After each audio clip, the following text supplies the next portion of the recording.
This is quartzite. I find it all over the place here in Rockingham County, Virginia.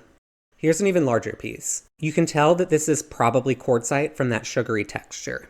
It's a little bit like the crystals on top of a sugar cookie. Around here, you can find plenty of this in this gray color, often with some red areas from iron staining. Today, I'm going to show you what this rock, and maybe some other examples, look like once it's been cut down into smaller pieces, and then I'll show you what those small chunks look like after they've been tumbled. Some of these are going to end up being duds. As we go through the before and after comparisons, I'll point out some signs that things were not going to work out with a particular rock. For anyone who's new to rock tumbling, this might help you learn how to spot whether a rock is going to be worth your time or not. So here's our first one. It's got some cute little red freckles, don't you think? Tumbled, it came out great. Quartzite tends to have large grains to it, which I think is contributing to the spotted appearance here. It also means that sometimes it can be difficult or impossible, even with a good specimen like this one, to get a perfect polish. Now here with this one, that area of red toward the top is interesting. I found those hard changes in color seem more likely to be particularly grainy and won't work out very well. But this time it worked out just fine. So I've used that term grainy a couple of times now. Here's a good example of what I mean when I say something is grainy. Parts of this rock did take on a nice shine, but it's a little bit like the large grains are held together by a softer material that wears away faster. So you get this weird sandy look to the rock once it's tumbled. Now, I love the colors on this one, but if you look here, there's a line. At the time, I didn't think much of it, but it turns out that was a crack that ran all the way through the rock. The pink areas turned out very cool, although I was hoping these brownish spots wouldn't run so deep. They look a little bit like a mud stain. Here's another piece. Again, that same line is running all the way through it.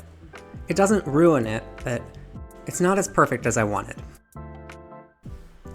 This one's a lot like that first piece with the freckles that we looked at, and I think it came out really great.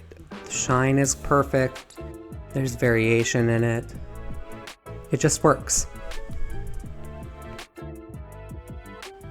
Now we're seeing much more variation in the color. This is one that I wish I'd left in the coarse stage a little bit longer. It took on a great shine, but there's some areas with imperfections that could have been rounded out, I think, in the initial coarse stage. Another piece of that rock with the crack that ran through it. This time, though, it worked out much better. The crack is much less noticeable here. The colors are also a little bit nicer. Again, if I'd left it in the coarse stage a little bit longer, I think that end would have smoothed out more than it did. More of that nice, fun pattern here, but unfortunately, it had cracks running through it. It still took on a nice shine, though. Another one here that turned out to be a bit of a dud. I wish I had caught the crack running through this one at the time, because I probably could have just cut it off there, and the whole thing would have turned out really nice. For the rest of these, they don't have befores. I just want to show you some highlights from what came out. This one is probably my favorite. It has a great shine, few imperfections, and the color variation is just fantastic. Here's another example of what happens when the rock is a little bit too grainy. You do get some pretty neat speckles when the grain cooperates, though.